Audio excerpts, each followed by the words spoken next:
Everybody, welcome to this day of this webinar workshop. It's my great pleasure to introduce Hamza Fawzi from the University of Cambridge, who will speak about quantum relativity optimization. Please, Hamza. Thanks a lot, Monique, and thanks a lot for coming. So, yes, I'll be talking about quantum relative entropy optimization. So this is joint work with Omar. So Omar is my brother, and he's a quantum information theory, and he's based in Lyon. And joint work with his former postdoc Peter Brown, who used to be at Lyon, now is an assistant professor at Telecom. And so this will be for the first part of my talk, and the second part, which is the shorter part, this will be joint work with James Saunderson, who is a long-time collaborator and who's based at Monash University in Australia. So, as the title says, this is about quantum relative entropy optimization. So I just want to start a bit slowly. So let's first recall what's actually the entropy, and then what's the relative entropy in the classical case, and then I'll be defining terms for the quantum. Okay, so the first one, the entropy of the distribution, of a classical distribution. So if you take a non-negative vector, so a vector with non-negative entries, P1 up to Pn. Okay, so Shannon defined this very important function, which is the entropy of P, and it's defined in the following way, with the sum of P, with negative sum of Pi log of Pi. Okay, and this quantity essentially captures the amount of randomness or the amount of uncertainty in that distribution. Okay, so it's zero if P is deterministic, so if there's actually no randomness, and it's maximum if P is uniform, so if all the Pi's are equal to 1 over n. Okay, and it quantifies the amount of randomness in that. It has a very important applications in information theory. And so from the convex analysis point of view, or convex optimization point of view, what's really important here is that this is concave. It's the concave function of the distribution.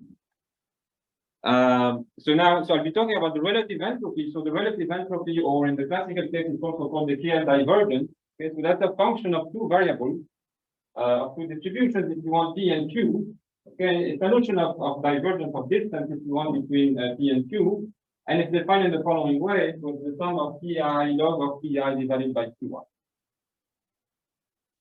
Okay, so again, what's important here from the convex analysis point of view, convex optimization point of view, is that this is convex jointly in P and Q, in the two variables. Okay. Now, for a convex analysis, the simplest way to see this is to see that this is the summation of what we call the perspective transform of the negative log term. Okay, so the perspective transform is a way to take a function of just one variable, and it returns a function of two variables, and that function is going to be convex in the two variables. Okay, and so if f is the function, the perspective is just y f of x over y. Okay, and so this is really the perspective of the negative. Okay, so I'll have a slide on this later on, just to remind you. So this is essentially how you prove convexity of the KL divergence. And here, I mean, the concavity and the convexity are really elementary to prove. They're very simple exercises. Okay, the talk though is about the quantum case. Okay, so the quantum entropy, and more importantly, the quantum relative entropy. Okay? And in the quantum case, instead of dealing with vectors of distributions P1 up to Pn that are non-negative, we deal with matrices. Okay, with positive semi-definite matrices. And in a sense, what plays the role of P1 up to Pn are the eigenvalues of what we call the density matrix. Okay, of that positive semi-definite matrix. Okay, so in order to be able to define the entropy and the relative entropy of quantum density matrices, I need to define the matrix logarithm. Okay, so I'll start with this.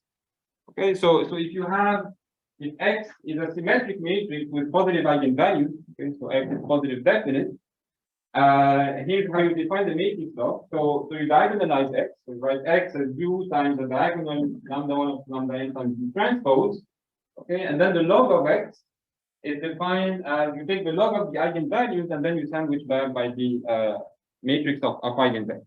Okay, so this is the matrix log. It's a very natural definition. Okay, and so now I can define the Shannon entropy, the von Neumann entropy now the fold of the positive definite matrix X. It's defined in the following way. So it's defined as minus the trace of X log X. Okay. And if you work out the definition, because X and log X have the same basis of eigenvectors, that's actually nothing but the Shannon entropy of the eigenvalue of X. Okay. In fact, I could have defined just the von Neumann entropy of X just in terms of this formula immediately, but it's good to see this expression. Okay. So now this function can be shown to be concave in x. Okay, and now this is not as easy as the previous result. Okay, and the reason why this is a concave function is because it's a spectral function. It's exactly because of the expression that you see on the right hand side here. It's really the Shannon entropy, which is a concave function of P1 up to Pn applied to the eigenvalue. Okay, so there's a result due to Davis from the 50s that tell you the following thing, that if you take a function on Rn that's permutation invariant and that's convex, and if you leave that function to a function on positive on symmetric matrices by applying it to the eigenvalues, okay, then the function on the matrices is also convex. Okay, it's a non-trivial result, but so it's due to Davis, and it's fairly well known now in the literature. Okay, so this talk though is not about the entropy, the Shannon, the von Neumann entropy. It's about something slightly more complicated. It's about the relative entropy. Okay, and this is the most like common definition of relative entropy in the quantum case, right? So here now I take two matrices x and y. Okay, and I want to have a measure of divergence of distance, if you want, between the two. And so this is the definition. So you take the log of x minus the log of y, and you do the trace of x and this. Okay. And now what you have to just verify is that if x and y are diagonal, so in the sense that if they're just the diagonal of P1 up to Pn, so if they're classical in a sense, then you should recover the definition we had in the previous slide, the sum of pi log of pi divided by Q1. Okay, I hope that everybody agrees with this. So you get here log of pi minus log of qi, and you get the sum of pi. Okay, hope that's fine. Okay, and now there is a highly non-trivial result due to Lieb and Ruskay from the 70s that this function is actually jointly convex in x and y. Okay, so meaning you take a convex combination of x and a convex combination of y, so you can satisfy essentially Jensen's inequality. And so this is, as I mentioned, this is a highly non-trivial result, and it's a cornerstone result in quantum information. Okay, so it has actually information theoretic applications. For example, it implies it's actually equivalent to the monotonicity of D under quantum channels, so the so-called Vera processing inequality, and it's connected to something called quantum additivity and so on. Okay, so it's really a very important result of the proven. And note that this is obviously not a spectral function, it's really a function of two matrices. Okay, so there's no notion of spectral function for two matrices. Okay, so are the definitions here clear? These normalize to trace one. I mean, it's not an important thing. Yeah, they don't have to. Yeah, so we'll not. I mean, typically, yeah, density matrix and quantum information are usually normalized, but they don't have to be. So this is homogeneous of degree 1. Okay, so this is d of lambda x lambda y is lambda d of x1. Okay, so this talk is going to be about tools, algorithmic tools, essentially to solve optimization problems involving this complicated function. Okay. Now, okay, so you can actually, okay, first, many problems with quantum information involve this quantum relative entropy function. It really plays a crucial role. Okay. I'll be describing an application later on in quantum cryptography in the question of generating randomness using the laws of quantum physics and trying to certify the randomness of what we generate. Okay, so I'll explain it in more detail. But there are actually other applications of problems involving the quantum relative entropy, such as, for example, computing channel capacities. These are usually formulated in terms of entropic quantities, and they involve the quantum relative entropy, some optimization problem involving the quantum relative entropy. And also in quantum many-body systems, if you want to compute the quantum free energy of a certain system, one way to do this is via also optimization with the quantum relative entropy. I will not describe the details.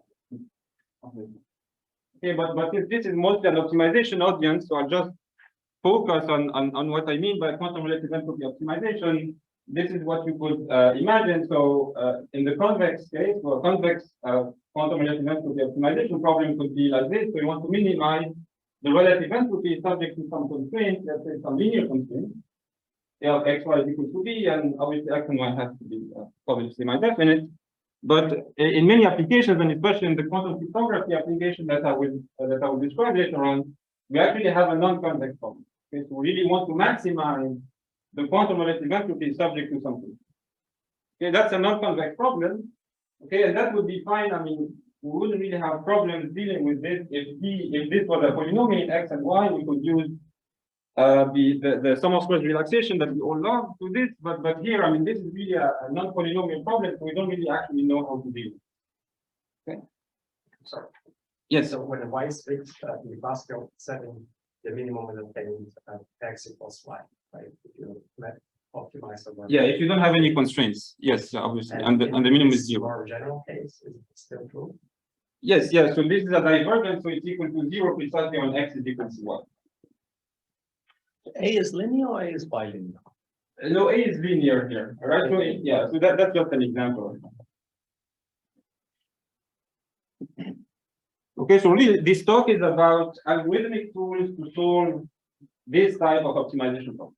Okay, so I'll be describing. So so this way there are two parts really in the talk. So actually the first part, which is the part I will focus on more because this workshop is really about relaxations and yeah, for non-convex problems. So I'll really be dealing with this one because it ties a bit more with the theme of the workshop. And then I'll speak briefly, very briefly about how to actually even solve convex optimization problems, but with theoretical guarantees. And essentially what the main result in that case will be we'll get a self-concordant barrier for the quantum relative entropy zone. Okay, but in this case, I'll just state the result and just say a few comments and that's it. Okay, so I'll be mainly focusing on this problem. And the main difficulty really in this problem is that this is a non-polynomial problem, and so I cannot really apply the tools that we have to deal with it. Okay. So yeah, so as I mentioned, I mean there are really two parts in this talk. The non-convex problem will derive semi-definite relaxation for the problem of maximizing the quantum relative entropy, and the second part is on convex problem, and I'll show how to derive a self-concordant barrier for the quantum relative entropy.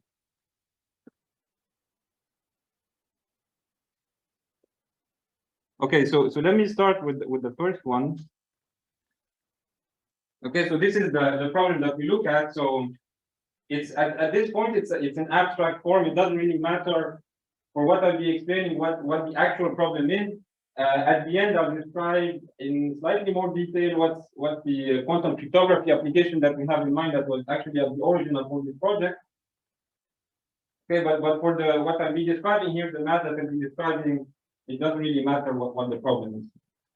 Okay. So as I mentioned, I mean, this is a non-polynomial problem. We cannot lose the relaxation we have. Okay, so the main idea actually of our approach is going to be very simple, and I'll be describing it just one slide in this next slide. Okay, so and it's going to rely crucially on the fact that D is convex. Okay, even though I'm maximizing a convex function, I'll still be using this fact. Okay, so because we know that D is a convex function and it's one homogeneous, as I mentioned, we know that it must have a variational formulation of the following form, right? So it must be, I can write it as a maximization as a supreme of linear function. Okay, so this is something that we all know in convex analysis. You take a convex function, any convex function can be written as a supreme of linear function. And here we don't have a constant term, but the function is one homogeneous. Okay. Is that okay for everybody? Yeah. Okay, so now it turns out, so you look in the literature, okay, so we expect this to have a variation formulation. So you look in the literature, you say, you open the book of Ohi and Petz on quantum entropy, and then you find something called the Kozaki formula, okay, from the 80s by Kozaki, and actually similar formula was put by Donald, and it gives you exactly this. It tells you that the relative entropy is a maximization over some variable, and I'll explain exactly what this variable is, A, of some x, comma p of A plus y, comma q of A. Okay, and then if you look in detail, you actually see that P of A and Q of A are actually quadratic polynomials. Okay, so now this starts to be interesting because we want to actually find polynomials and we want to be able to apply relaxations. So this is quite interesting. But so actually, if you look closely in this formula, you should see that there is actually something wrong with this formula. Because this formula cannot possibly actually be true. I mean, it really depends on what the A has to range over. Okay, so can someone tell me what's actually the problem with this formula? Why this formula cannot actually possibly hold? Unbounded? Sorry? It's unbounded? No, it's not. It doesn't have to do with the boundedness here. So it has to do with. So what I have on the left here is something that involves the log, right? And what I have on the right here is a maximization really of polynomials. Okay. So if this was true actually, so if this was a maximization, let's say over a finite dimensional space, okay, this function has to be semi-algebraic in x and y. Okay. But the function on the left here is not semi-algebraic, it's a function that involves a log. Okay. And so actually, okay, the reason so why there's no problem actually is because the maximization is over an uncountably infinite number of variables. Okay, it's really a maximization over functions that you see here in this Kozaki form. Okay, but still let's continue at least formally. Okay, so the idea is just that now we have a maximization over x and y. And so now I can just express D as a max over A. Okay, and then at the end I get a max over x, y, and A. So I've lifted in a sense the problem to some more variables. But what I've gained now is that the objective function is now a polynomial in x, y, and A. Okay. So now that I have that the objective function is a polynomial, I can apply semi-definite relaxations too. Okay. So now this is the main idea, okay? But obviously the main problem with this is that P of A and Q of A, I mean, this variable that we have here is uncountably infinite. Okay? So really this is not something that I can exploit, that I can use algorithmically from the algorithmic point of view to actually solve the original problem. Okay? Is the approach, I mean, okay, I mean, any questions about this slide? Are you going to tell us what P and Q are? Yes, I'm going to. It's completely explicit. Okay. Sorry. The domain for A. Yes, I will give it. Yeah. Okay. Sorry.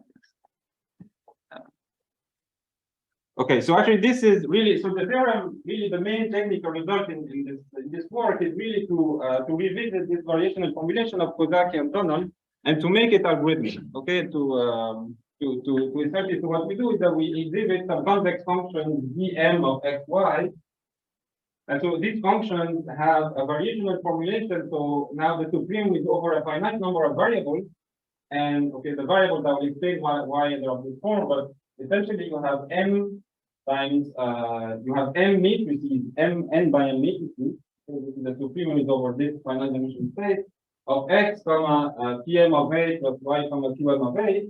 And Pm and Qm are explicit quadratic polynomials, very simple polynomials that I will explain later on. Okay, and furthermore, we have the nice feature that Dm is actually an upper bound in D, which is the right direction that we need because we're maximizing an entropy, the relative entropy, and we also have that this converges to D as m goes to infinity. And we have actually quantitative bounds on how fast they converge, and again, I will give this in later on. Is that okay? So the idea is really that to write this dm, so now you have an optimization problem. You want to maximize the relative entropy. You replace d by dm, okay? And now you have these additional variables in your problem, and then you just use you can use semi-definite relaxation with this problem. Given that you're willing to do approximations, why don't you approximate the log by whatever Taylor says that you like? Yes. So in a sense, we'll use an approximation of the log, but Taylor series are really not good. I mean, they're unbounded and so on. So you take your other work on using like 5D approximation. Yes, it is related to this, okay. Yeah, but we can't actually. So this is exactly. I mean, this m will come from some Pareto approximate of the log, okay? But it has to be so we really need this variational formulation in this case, right? So that we can finally have we can apply the relaxation, the same relaxation. Or you say that the other ways of approximating the log would not lead to the variational formulation of that form. Yes, okay. Yeah. So because this other work was actually for convex problems, right? So it was in the other direction.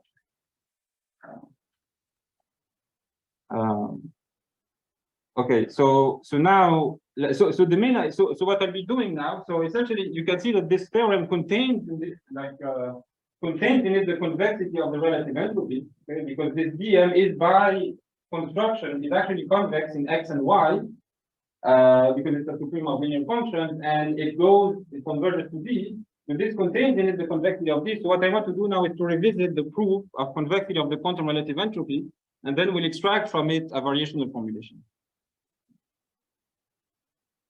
And we'll extract from it this, essentially this result. Okay, so this is just a slide to remind you of the perspective transform of a function, which I mentioned at the beginning. So if f is a convex function, then you can define a function of two variables x, y, which is x, f of y over x, and this function is jointly convex in x and y. And the classical relative entropy is just the perspective of the negative log. Okay, it's important to keep this in mind, but this is what we'll try to emulate in the positive definite case. So so how do you actually define the perspective of a function that's defined on positive definite operators? Okay, so this is the definition that okay, is usually used in the literature.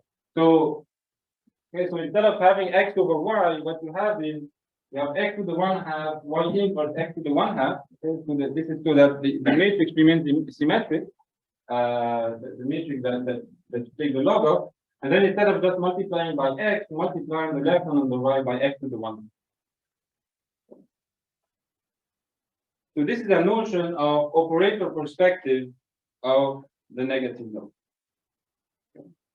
So this is a function that actually now takes two matrices, positive definite matrix x and y, and outputs another symmetric matrix, and that's the operator perspective.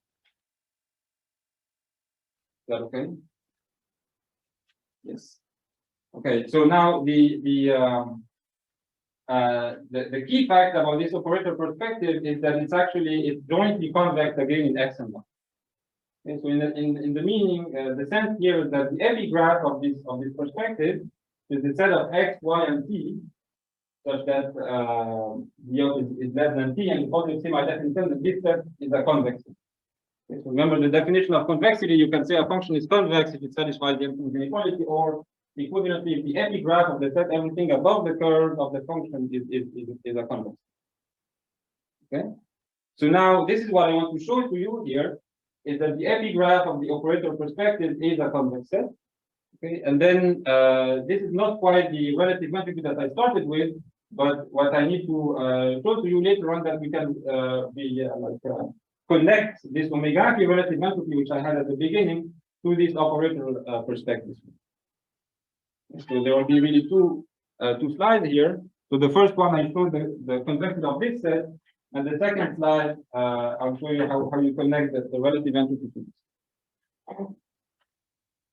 Okay, so really the key part here is this integral representation of the log function. Okay, so so I have this log here, so I'll be writing this as an integral of some rational functions. Okay, so we know that the log is the integral of 1 over x, and so if you just change variables in this integral representation to make the integration from 0 to 1, you get that the log is an integral of some rational function. Okay. And now if I replace y by x to the 1/2, y inverse x to the 1/2, and then I sandwich back on the left and on the right, okay, what you get is that the perspective, this perspective is an integral of some function of x and y, and the function that you get is exactly this. Okay, so it's really this rational function here that you get by replacing again y by x to the 1/2, y inverse x to the 1/2, and then sandwiching back by x to the 1. Okay, so now a question maybe for the PhD students in the audience. Can you tell me why this function here, psi s of x, y, is jointly convex in x and y? Okay, so like if I want to describe the set psi s of x, y, so let's say someone tells you I have a constraint in my problem that this is less than t, less than the positive semi-definite order than t, and I want to describe this in a convex way. So why is this set is actually convex? Someone tell me why this is the case. Yes, I think, yeah. So PhD students who've been studying semi-definite programming for 3 years now, you should be able to see why this is.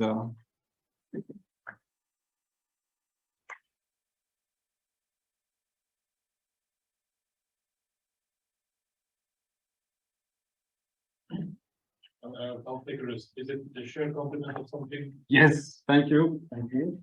So So, okay, so we all know the full complement. So if you work with semi-definite programming, you know this quite well. So if right, so A is A, B, transpose B, C.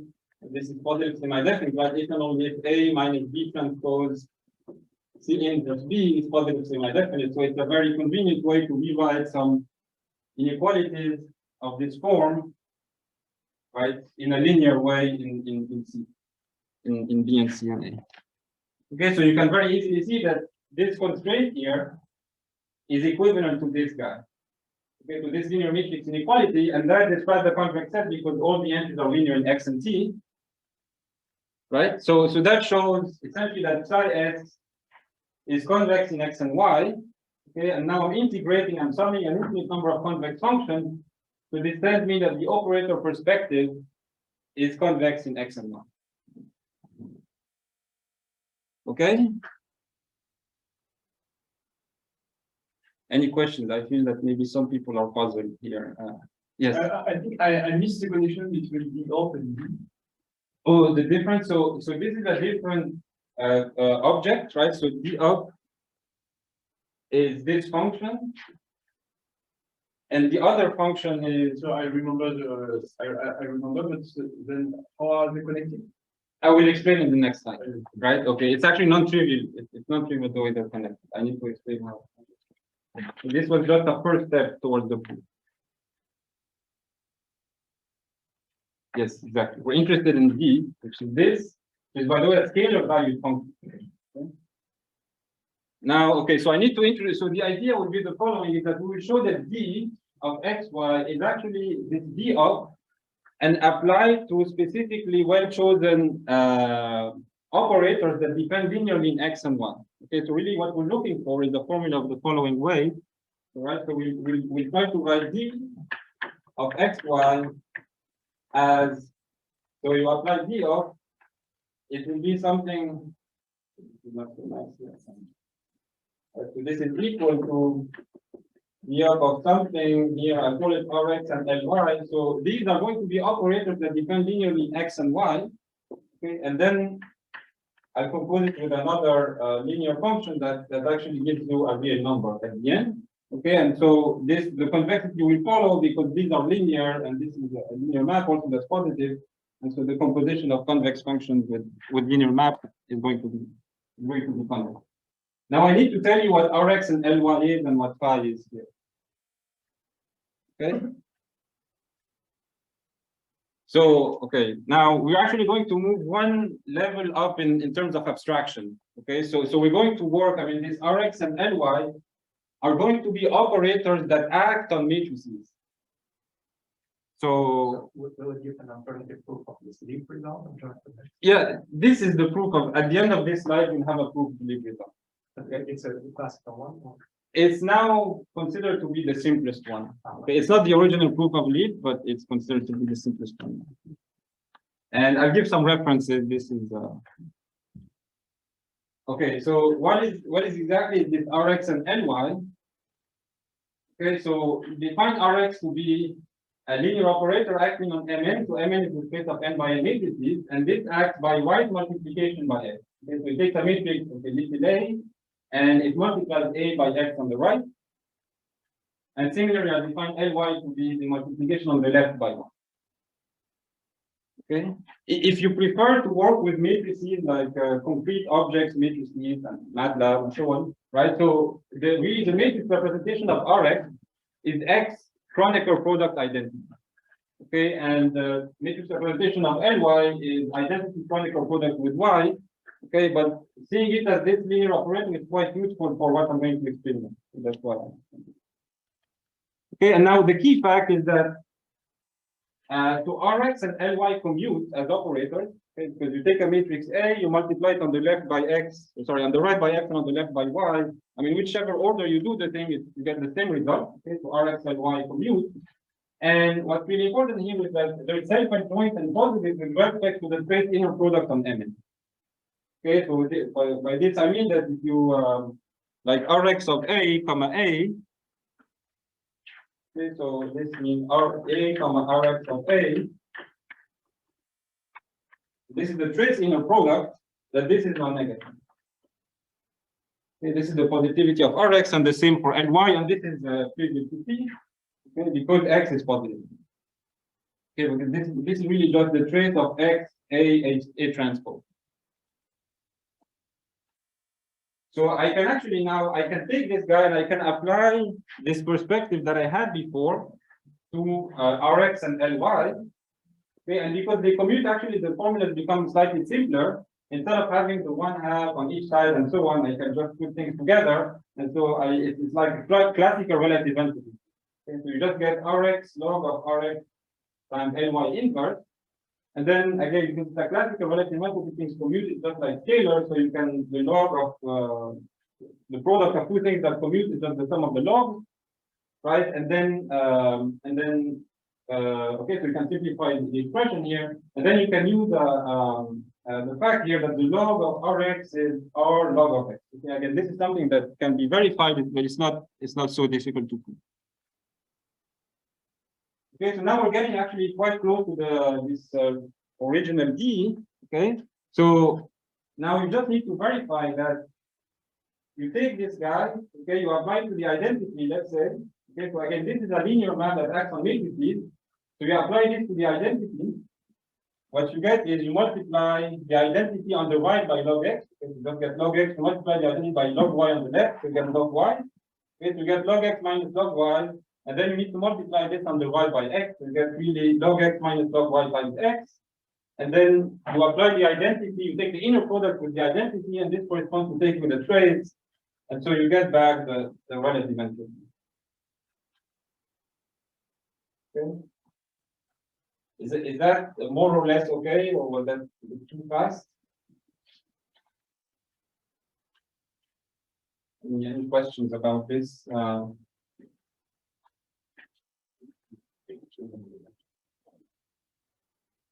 Any questions or comments? It seems crucial that you go upstairs to get the commutativity. Yes, yeah. This is yeah, That's exactly. what enables you to shuffle the terms in the Yes, yeah, indeed, yeah. Okay. So this idea of actually defining these operators Rx and Ly and which actually commute allows you to generalize some of the stuff that we know for reals to the level of operators. Okay, so for example, there's an arithmetic geometric mean inequality on matrices that define in terms of this Rx and Ly. This is how it actually works. For example. Okay, any questions, or is completely is it okay? I just continue. Okay, so this is a proof of Lieb. This shows the convexity of D of X and Y. Okay, and so some of the so really the key idea to define these operators here. Okay, you can trace back this to many people. In fact, so this is an early paper in the 70s by Kushan Voronovich. But there is also a paper by Ando that contains this observation, and a paper of Petz, and a paper of Epros, which is maybe actually maybe the most accessible. This is a paper in PNAS that's called a perspective approach to some celebrated quantum inequalities or something like that. It's quite well known paper now. Okay, so now what I want to do, so we prove convexity, but now what I want to do is to try to extract, let's go back to our problem. I want to extract a variational formulation for the Umegaki relative entropy. Okay, I want to express D as a supremum of some linear function. Okay. Call this. Okay, so so here I've just kind of recap what we've seen. So the operator, this matrix perspective, the D of is the integral of these four complements that we've seen. Okay, and then the D is just D of applied to some well-chosen linear operator. So okay, so now now I have my Umegaki relative entropy. It's an integral. I just compose the two things. Okay, so I take the phi, I put it inside the integral. Okay, and I call what's inside the integral some quantity here ds. We have x and y. And really the key claim is that this dx, which is inside the integral, has a very simple variational formulation of the following forms. It's obviously convex, because science is convex and these are linear and stuff. Okay. And the key fact is that this ds has a simple variational formulation. And now this is really the only bit that I need to explain more. And it really relies on the fact that we can forget about relative entropies and so on. It's a fact that can be that is quite useful. Again, when we talk about I mean, in the context of true complements. So it's the following fact. So yeah, so let's take let's assume I have a function, okay, a function of two blocks of variable u and v, okay, and I define the partial minimum of the function with respect to one of the block of variables. Okay, so I define a new function, let's say phi of u, to be the infimum of all possible v of f of u and v. Okay, so in general, that function can be much more complicated than the original function of two blocks of variables. Okay. Now, the fact is that if the function that we start with is quadratic, okay, the partial minimizer, this partial infimum, is also quadratic. Okay. And the matrix associated to this quadratic form is the Schur complement matrix. Right, so this is exactly what it says. So you have a quadratic form in two blocks of variables u and v. You do the infimum of uv, comma, this matrix ub. So this is a quadratic form that I partially minimize. And what you get is a quadratic form in u. Right? And the matrix is A minus B C inverse B prime. To complement, it's very easy to verify. But why is this useful is because it exactly gives us a variational formulation for this B C inverse B transpose. This is the expression that we had in science. Okay? So remember, what I had inside here was exactly a Schur complement. Okay, so I can rewrite this guy as a variational, as a supremum of something. Okay, and then use the fact that so this is exactly the, remember this ds is identity, comma psi x, rx and y of identity, and then to write your this guy, okay, using this formula, you write it as a supremum. Okay, and there's a negative sign here. And so you work out the definitions of Rx and Ly, and you get exactly this this variation. Okay, so this was a bit quick, but really the key thing is this fact about the full complement, and the rest is just simple calculation. So you want to go into the details. Okay, so now how say one more time what lowercase a is? So this is so what lowercase a, so here a is an n by n b, n goes to infinity. n goes to infinity. No, I'm just a question. No, n doesn't go to infinity, n is fixed. Yeah. So this is the supremum over all possible matrices. So x and y are n by n, symmetric matrices, and so this is a supremum over n squared variable. And these are the polynomials that I mentioned were quadratic. Okay, so they only depend on product of the quadratic. Okay, essentially, where does the A transpose A come from, and the A transpose come from? They really come from, I mean, this guy, for example, is exactly the trace of X A transpose, right? So this A comma Rx of A. This is really the trace of A transpose, you know, the definition of trace in the product of A, and then I have an X, because this is the right multiplication of A by X. Okay, so I have the trace of A transpose AX. So, so this is where this stuff is coming from. So, Yeah, so these apply to all operator convex divergences, or this doing for the entropy. Yes. This is true for everybody. that's right. Yes. Yeah. So, so what Francis was mentioning is because essentially, so you can define a notion of F divergent. Okay, so F in the case of the Umegaki relative entropy, F is the negative log. But if F is any operator convex function, then you get also an integral representation that looks like this. and you just need to change the measure. Right? So, yeah, but essentially the same thing applies. I mean, to the individual integrand, you have a variational formulation, and then yeah, by taking the soup outside the integral, you get a variational formulation for the full f by context. Okay. So, what time is it now? Okay, it's 41. So,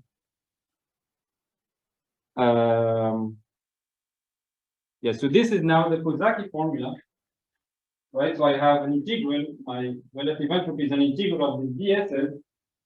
Each one I can write as a supremum. And now I want to remove that integral. So essentially I put it inside. Okay, but then what I have to get outside is actually a function, so an A that really depends on S. Okay, and then the polynomials here, P of this infinite number of variables A is just the integral of Ps of A of S. Okay, this is just by swapping the scoop and the integral.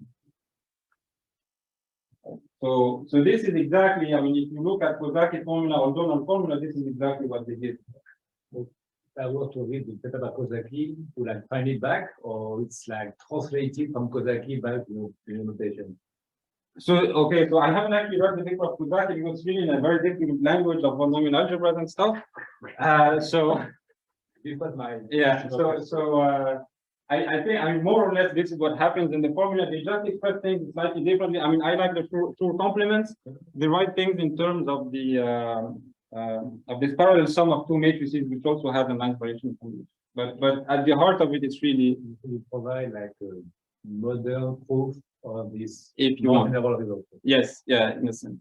So now, I mean, now that we actually understand the proof, we want, so this is all very nice, but still I haven't solved my problem, right? So I want to solve my optimization problem. I want to make this actually computational.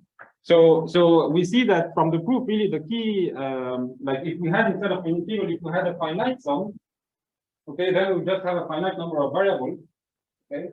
And so I would be able to actually implement this. So this is really what we do. So we just need to discretize the integral, and I'll be very quick on this. Yeah, the domain of A is implicit. the what, sorry? The domain A has. The domain A. So this is all possible functions. So the supremum here is over all functions from 0, 1 to Mn, right? So I need, right? So I have an A for each S. Okay. So if you take the supremum outside, right, then you need to keep track of which A you are at, right? So you have an A for each possible S. So I mean, you can think of this as a function from 0, 1 to Mn. Can you take all functions? Yeah, that's fine. Yeah, so that's actually where the Kozaki, like, I mean, they say, okay, you only need to take over step functions and like all the technical stuff, but okay, I don't care really about this stuff because I mean, anyone discretize that integral. So.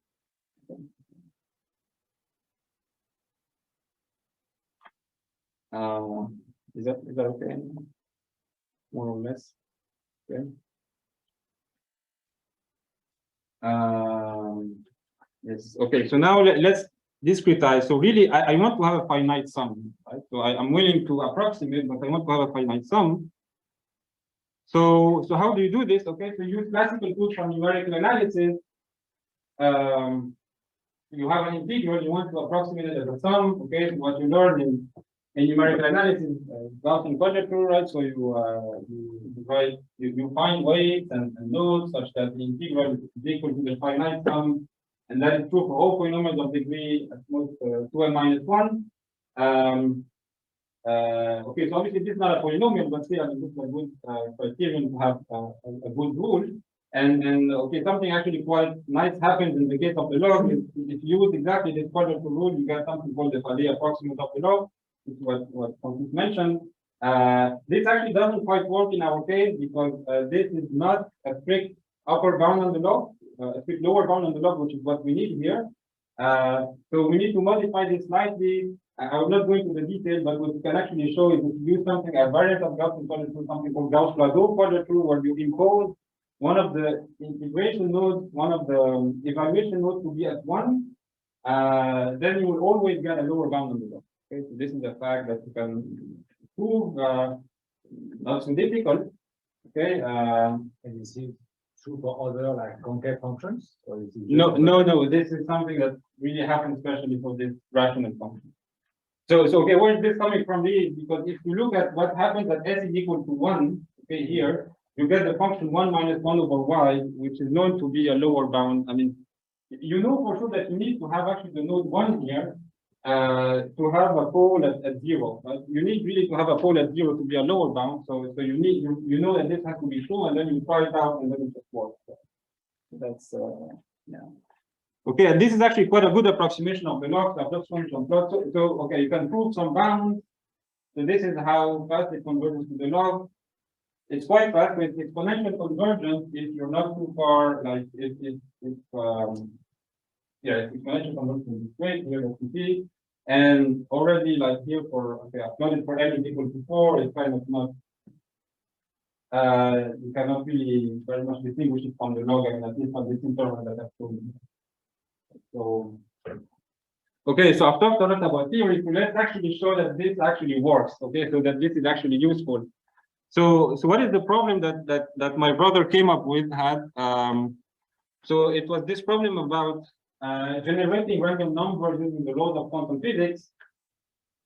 Okay, so he's been working a lot on this idea of device-independent quantum random number generator. So the idea is if someone gives you a device and tells you that this generates random numbers, okay, so you need a way to certify that what it generates is actually genuine randomness. This is the randomness that you can actually trust, and not randomness that for example the guy has put like it's a classical random number generator with some seed that he already knows.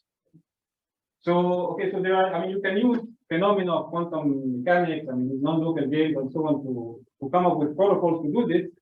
But essentially the idea here is that you have a certain device, you play with it, okay, and you collect some statistics about the device, okay, and then you put these statistics in you analyze these statistics, and then you try to understand what is the amount of randomness that you can actually trust from that device, and this analysis corresponds to solving that optimization problem. And at least at the high level, what this optimization problem tells me is that you're trying to see what is the smallest amount of entropy so this is a party Alice that is interested in getting randomness. You want to understand what is the smallest possible amount of randomness that Alice can get conditioned on the adversary E. Okay, so if that number is positive, then Alice can actually get some randomness from that device. And then the constraint is the over statistics, which I'm not going to explain here, but these are non-commutative polynomial constraints. And if you work with non-local games, that's exactly like M and N here are the measurements of Alice and Bob and so on. And that was the dimension for yes, so this is infinite dimension. So we don't actually, so in the previous discussion I just worked with finite dimensions just to make things simpler. But here, because we don't want to bound the dimension of the adversary, these are infinite dimensions. So M and N are infinite dimensional operators. Rho is a tripartite state on A, B, Alice and Bob, and E, the adversary. Okay. And so this is really in the context of like non-commutative polynomial optimization of infinite dimensions. So that even makes the problem a bit harder.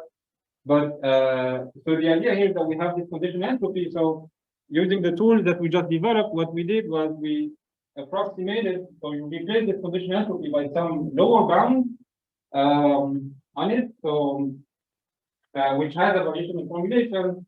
And so in this way, we introduce these additional variables A1 up to AM, and this gives us a lower bound on this problem. So again, if this is positive, then I can extract randomness from my data. Okay, so this actually works. I mean, this is just not some mathematics, and that's not useful. So we implemented this, or rather, Peter Brown implemented this, and so the method we get was actually surprisingly fast and accurate. So this is well, I don't know what happened here.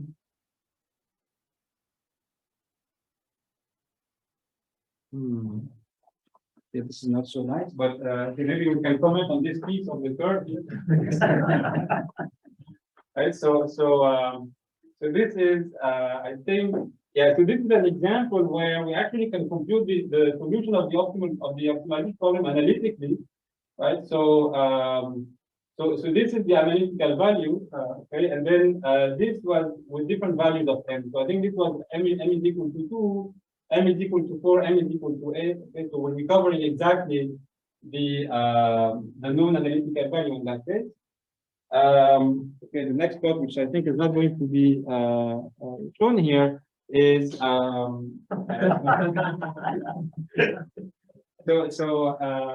I was actually comparing it with the previous method. So and you can just see that it's actually it improves a lot on the previous method. Okay, so and in fact, I hope you can tell me. I mean, they're in the paper really. So everything is here. Okay, and that paper. It appeared in this quantum information conference QIP last year. And in fact, Peter Brown collaborated with experimentalists in China, working on doing this device-independent quantum number generator in the lab, and they've used our method to analyze their protocols, because you can actually use this now as a method to find the best protocol. Okay, so this is what people do actually in practice is you use this so this for a specific protocol, and then you have some parameters of the protocol, and you do some kind of local optimization on top of this to find the best protocol to generate the maximum amount of randomness and so on. Okay, so you really need something that is fast to evaluate the performance of the protocol so that you can do this local optimization on top of it. Okay, but I have to admit I don't actually understand the full details of this. This is my idea. Yeah, the reason was is which n and n. Yeah. Dimensions it being like 4, 100, or the little m here? little n and little n. Oh yeah, so the n is infinite. So little n is repeat, so at one point you have to go to finite n, no? yeah, but it's a relaxation, right? So you want to this is an infinite over all possible like states of infinite dimensions, and actually the lower bound, we get a lower bound on this. Right? So it's we don't have to fix the size of rho. This is actually quite important. So right, it's it's a lower bound approach for any dimension. We ended up applying what we did earlier on. Yes, yeah. We ended up applying with which n? Yeah. So there's actually no end. So maybe I should. So this stuff here is true. Worse. I mean, I was just so these are now the continuum is actually over infinite dimensional operator, and you yeah, we don't actually choose an limit. That's right. Yes. Yeah. Yeah. So that's in the. So here I explain everything with n, because if I just put here like that, At the end, it's going to be the big, you know. Yes, but the SDP is in the other direction. It's not. It's. I mean, that we'd have a finite n if we wanted an upper bound on the infimum, right? But we get, because we want a lower bound. We just actually put the constraints that you need, like all the algebraic constraints on any operators that have to satisfy this constraint. So it doesn't really depend on the dimension. I haven't explained this because okay, but yeah, what we actually have to fix is the m, and for the m we fix, yeah, I mean, I showed m is equal to 8 is usually a good choice. Yeah, works quite well. You left the small SDP again. Yeah, relatively small. So the size of the SDP really depends on, let's say, for example, the degree of the polynomial constraints that show up here, right? The m also, because m is the number of variables, and yeah. So okay, I think I'm actually out of time, and anyway, the slides don't show up, so I don't really know what. Oh, only the conclusion shows up. I don't really know what. Sorry, what happened? Yeah, I actually don't have much time left anyway, so I think I'll just. So the second part of the talk was about like self-important barrier for the quantum relative entropy cone. So I think I'll just skip it. Okay, so we just prove a self-important barrier for the quantum relative entropy cone, and I just had some comments on the like on how we prove this. So to prove this, we also use the integral representation. So yeah, but that's okay. Anyway, point to see from what I've talked already, and I think I've mentioned a lot of things already. Maybe what I just want to say is I'll have some postdoc opening recent soon. So, so if you're interested in this kind of applications of optimization economy information, you can come and talk to me. I expect this to be in early 2023. If you want to have a postdoc immediately, or if you want to stay in mainland Europe, if you don't want to go to the UK, then you can check out my brother. So my brother is leading a team on quantum information in Lyon, so across Lyon on the north, and so you can check out his webpage. So this is really a quantum information group, but if you're but he's still interested in people doing optimization, you should be willing to learn a bit of quantum information though. And so, but yeah, check out his webpage and you can contact him as well. So these are the references. The first paper, it's really written for quantum information theory. It appeared at QIT, and this is a recent paper with James Converson, which is more optimization. So thank you. For your attention.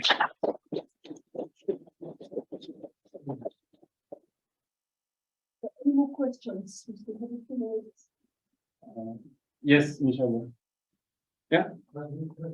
Just a question to something you mentioned at the beginning. Yeah. Related to the topic. You have this matrix function, A times logarithm A, which is convex. Yeah. And you said there is a general theorem that the underlying function is convex. Yeah. The matrix function. But I remember that cubic function, that's Q on non-negative numbers, it's not matrix convex. Is there some?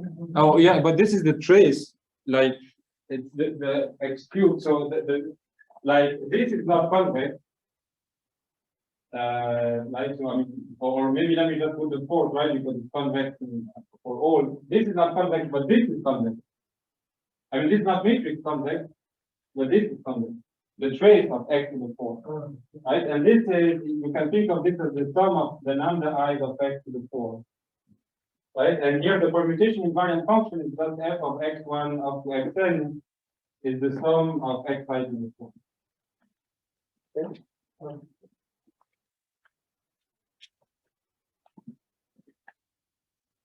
Questions? So, I think we had a lot of questions already, so let's Okay. Hamza. Yes. Thank you.